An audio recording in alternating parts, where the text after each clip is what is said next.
What is God like? Genesis chapter 34.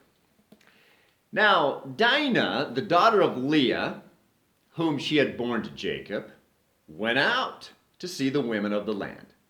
And when Shechem, the son of Hamor the Hivite, the prince of the land, saw her, he seized her and lay with her and humiliated her. And his soul was drawn to Dinah, the daughter of Jacob. He loved the young woman and spoke tenderly to her. So Shechem spoke to his father Hamor, saying, "Get me this girl for my wife."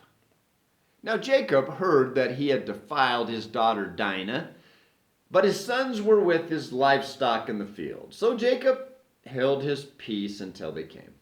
And Hamor, the father of Shechem, went out to Jacob to speak with him.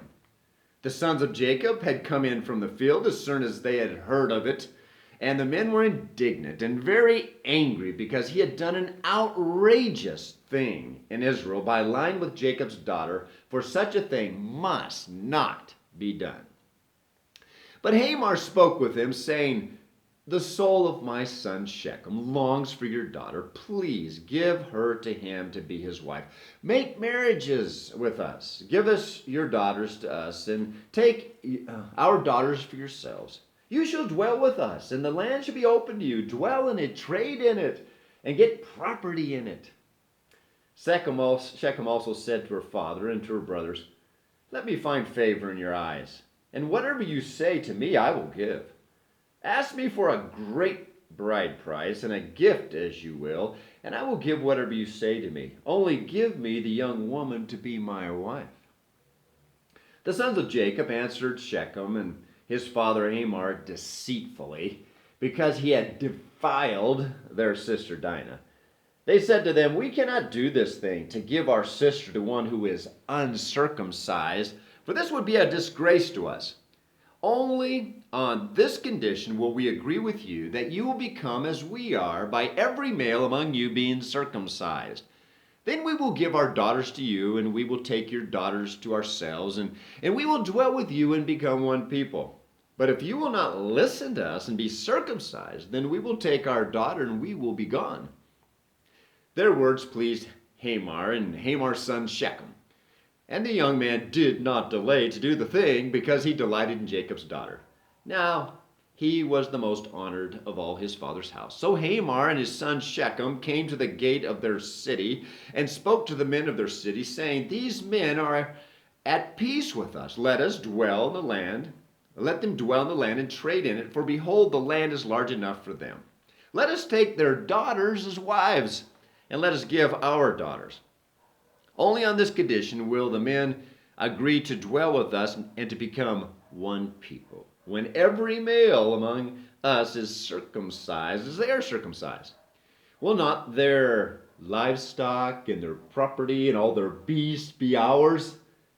Only let us agree with them, and they will dwell with us."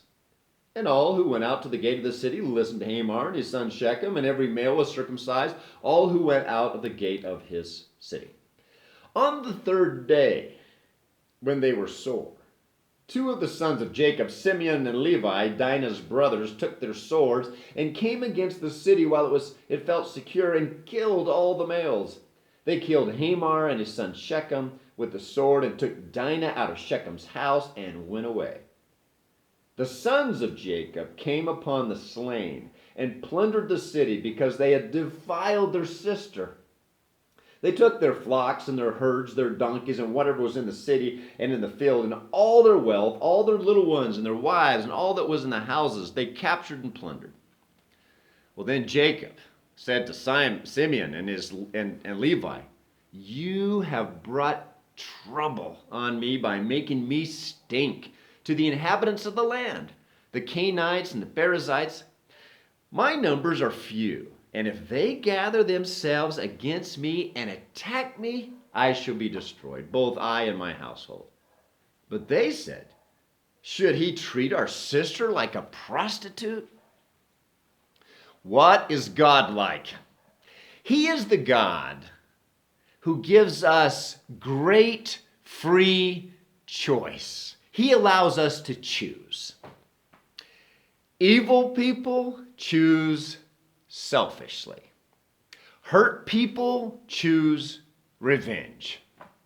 Wise people choose God. They seek God because God knows what to do in every circumstance.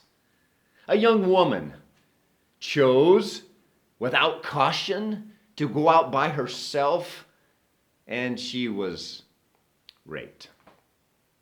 A young man chose selfishly and defiled her. A father, he didn't know what to do, so he chose to be quiet. He did nothing. Another father, oh, he chose marriage because he could see all the riches of the other family, and he chose selfishly. Her brothers, they chose to be deceitful. They chose revenge. Yes, one man sinned, and they should have brought that one man to justice. He should be punished. But instead, they killed a whole community of men out of revenge. Where is God in all of this? Oh, God, he was left out of the conversation. And revenge generates revenge. And things will get a whole lot worse with wrong choices. They should have chosen God because God knows what to do in every circumstance. Do you remember God's justice with Adam and Eve? God's justice with Cain? God's justice at the worldwide flood? Do you remember God's justice with Sodom and Gomorrah? God knows exactly what to do. We should choose God. And that will free us up from the dangers of the choice of revenge. Choose God.